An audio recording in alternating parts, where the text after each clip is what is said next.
Olá pessoal, tudo bem? Vamos agora introduzir vocês à ecologia, uma das partes da biologia fundamentais dos exames. E tenho certeza que muitos de vocês entendem bastante de ecologia, mas vamos reforçar os conceitos, que é fundamental, e principalmente não deixar de esquecer de estudar ecologia, não só na teoria, mas como em algumas práticas dos exercícios. Primeira coisa, o que é ecologia como ciência? Né? A ecologia estuda justamente os seres vivos e as suas relações, não só entre seres vivos, mas também com o meio em que vivem. Lembrem-se que o ambiente em que vive pode interferir na forma de vida de cada ser vivo, pode interferir nas características de cada ser vivo.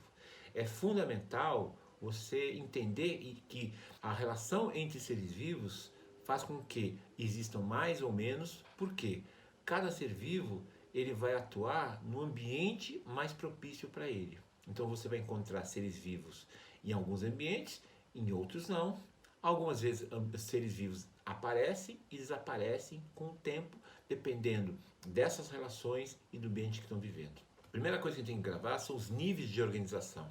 Tá? Então, seres vivos, para serem seres vivos, eles são formados de alguma coisa e vão se tornar alguma coisa dentro de um aspecto muito geral, da chamada biosfera. Então, quando você olha o nível de organização, ou melhor, os níveis de organização, você vai ver lá macromoléculas, células, tecidos, órgãos, sistemas, indivíduos. A partir dos indivíduos é que você está estudando ecologia.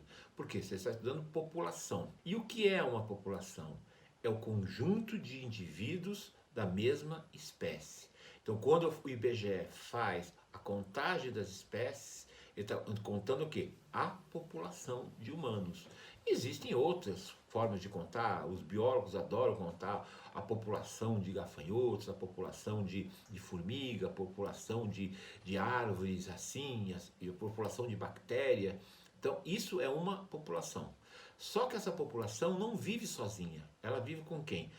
Com outras populações. E aí a gente chama de o quê? De comunidades. Então, as cidades são comunidades. A gente convive com quem? Com cachorro, com gato, com bactéria, com pato, com pombo, com árvore, com gente, quer dizer, convive com todo mundo. Mas nós só vivemos entre seres vivos? Não. A gente vive, além dos seres vivos, a gente convive com quem? Com substâncias, o próprio ambiente, que é oxigênio, gás carbônico, luz, aquilo que não é vivo. Logo, e também com outras estruturas. Ora, aí a gente dá um nome e define como ecossistema, então que é o conjunto de indivíduos, o que a gente chama de bióticos e os que são abióticos, os seres vivos e os seres não vivos. Olha, e o conjunto de muitos ecossistemas, marinho, né, terrestre, aquático marinho, aquático terrestre, pequenos ecossistemas, aí dá o nome do que? De biosfera. Então, claro, que a gente tem que sempre entender que a complexidade do ecossistema e da biosfera, ela pode sofrer interferências diversas. Isso não quer dizer que o planeta vai acabar de um dia para o outro. Pode haver interferência sim, tá? E essas interferências muitas vezes acontecem ciclicamente, ou por fator interno ou por fator externo. Então grava bem, a ecologia estuda a partir das populações, comunidades, ecossistema e biosfera. E aí pensar que essa biosfera ela é formada a partir de macromoléculas, que podem ser carboidratos, proteínas, né, gorduras, que são macromoléculas, né, e o nome já está dizendo, são macros, são grandes moléculas, tá bom? O conceito de ecossistema, eu já falei e reforço para vocês. Ecossistema é nada mais que o conjunto do ambiente físico, ar, água e solo, com os seres que habitam. Tá? O chamado ser não vivo é o abiótico ou físico. Tá? Aquele que é comunidade, indivíduos, é o biótopo ou biótico bionese. Tá? Então isso é importante lembrar que essas estruturas vivas e não vivas formam o quem? O ecossistema. Um ecossistema tem um habitat. Tá? Um habitat é um lugar onde o organismo vive. Existe o que a gente chama de nicho ecológico. Grava bem, nós temos fatores bióticos, abióticos e o habitat. E por fim, o nicho ecológico quer dizer o quê? O que cada ser vivo tem como função. Então vejam que nós não temos seres vivos que não tenham função. Todos têm função. Eu só lembro para vocês que muito e muito tempo atrás existia um livro que dizia o quê? Seres úteis e não úteis. E claro, você vai falar, esse animal é útil e esse animal é inútil, esse vegetal é útil e esse vegetal é inútil. Isso é um absurdo. Mas era uma classificação porque não tinha as definições nem o conhecimento científico que se tem hoje. Tá? Muita gente defende alguns tipos de animais ou vegetais, né, para que eles não desapareçam, mas o planeta, infelizmente, ele faz desaparecer e aparecer espécies o tempo todo, né? Em função do quê? Das variações do ambiente, né? Muitas vezes epidemias, às vezes doenças, de vez em quando catástrofes, guerras, quer dizer, até pensar que esses fatores vão interferir nas populações, não tem a menor dúvida, tá? Claro, sem falar dos fatores bióticos, ou perdão, abióticos, e que possam interferir de algum jeito nas populações também, tá? É claro que todas as espécies buscam o quê? O chamado equilíbrio ecológico, tá? São o quê? Ecossistemas equilibrados, onde natalidade, mortalidade, epidemias, doenças, guerras não interfiram nessa população. Um chamado equilíbrio ecológico é quando os números de nascimentos e o número de mortes sejam equivalentes, quer dizer, não aumentando tanto as chamadas populações e que não interfiram no ambiente que elas estão vivendo.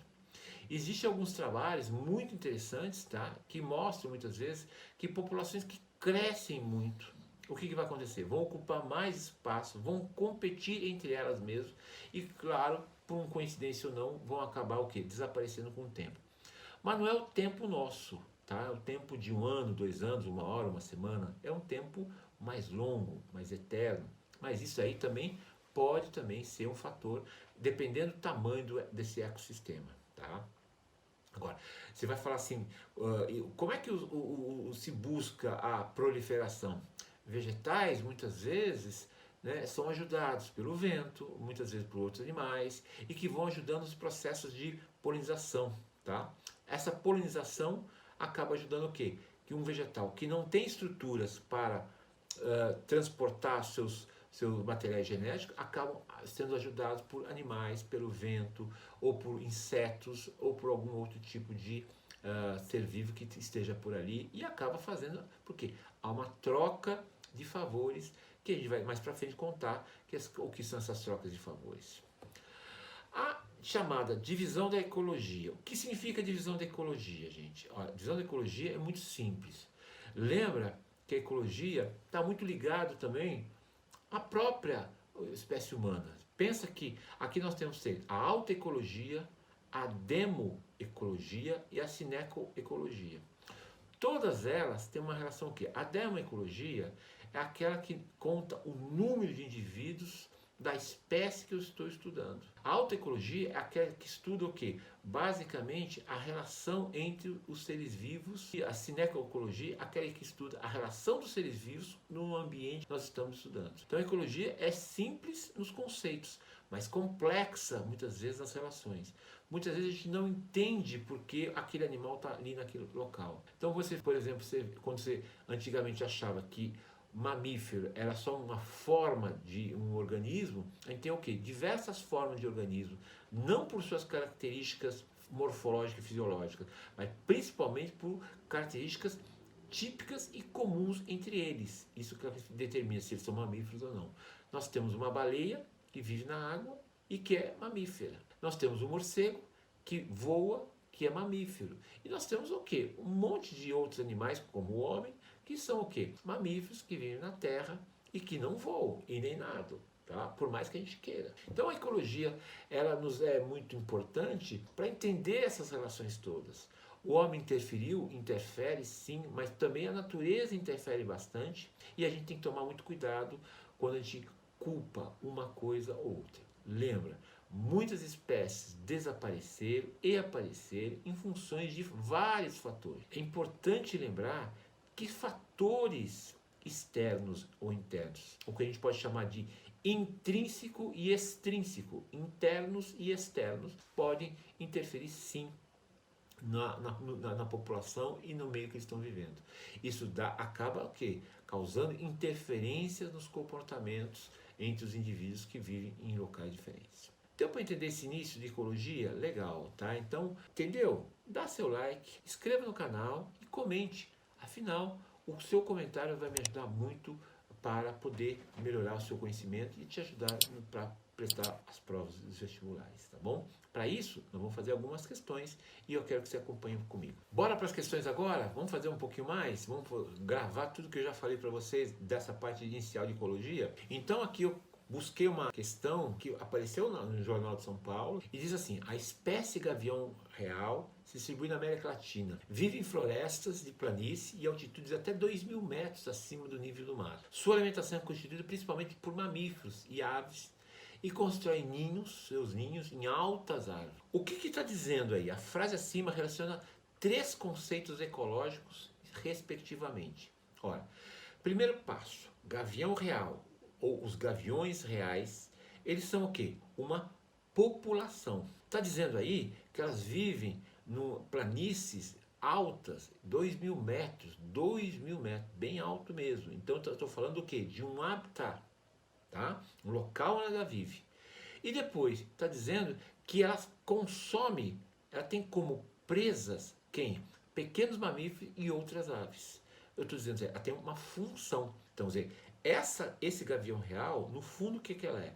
Ela é controladora das populações de mamíferos e aves. Ora, evitando que esses mamíferos e aves se proliferem numa grande velocidade. Então, isso chama-se nicho ecológico. Então, o gavião é a população, né? Os gaviões. Depois, onde ela vive, que é 2.000 metros, é o habitat. E depois, na sequência, é o que? É o que ela faz, é o nicho ecológico. A resposta certa é a resposta C de caça, tá bom? A segunda questão, ela fala justamente de um texto, a verdadeira solidão. A grande novidade é que há pouco tempo foi descoberto um ser vivo que vive absolutamente sozinho em seu ecossistema. Nenhum outro ser vivo é capaz de sobreviver onde ele vive. É o primeiro ecossistema conhecido, constituído e única espécie. Tem uma única espécie. Isso saiu no jornal Estado de São Paulo, em 2008, faz algum tempo. E aí ele pergunta, o autor se refere-se à bactéria, com esse nome científico, descoberta em amostras de águas obtidas a 2,5 km abaixo do solo da África do Sul. É importante lembrar que, nesse caso, a gente só tem uma espécie, quer dizer, só tem uma população. Tem um ambiente abiótico, que é a água, o subsolo e assim por diante. E ele pergunta, considerando-se as informações do texto e os conceitos de ecologia, pode-se afirmar corretamente o quê? Ora, se você olhar bem, né, você vai ver que a resposta E é a melhor resposta. Os elementos bióticos ali encontrados compõem uma população ecológica, mas não pode dizer que se compõe uma comunidade. Por quê? Não se pode. O ambiente, água, solo e profundeza é o quê? Uma região, são fatores abióticos dentro de um habitat. Agora, comunidade é quando você convive com várias espécies diferentes. Aí no caso está dizendo que ela só vive sozinha. E se vive sozinha é apenas uma população, não mais do que isso, tá bom? Depois dessa questão, que ela é longa, é importante a leitura calma dela. Você entendeu? Legal, dá seu like. Não gostou? Pode dar o dislike, não tem problema. Mas pergunta por quê, se não entendeu. A gente responde, tá? Se inscreve no canal, comenta, que mais aulas e mais ajudas e mais conteúdos vocês vão ter todos os dias, tá bom? Obrigado e tchau.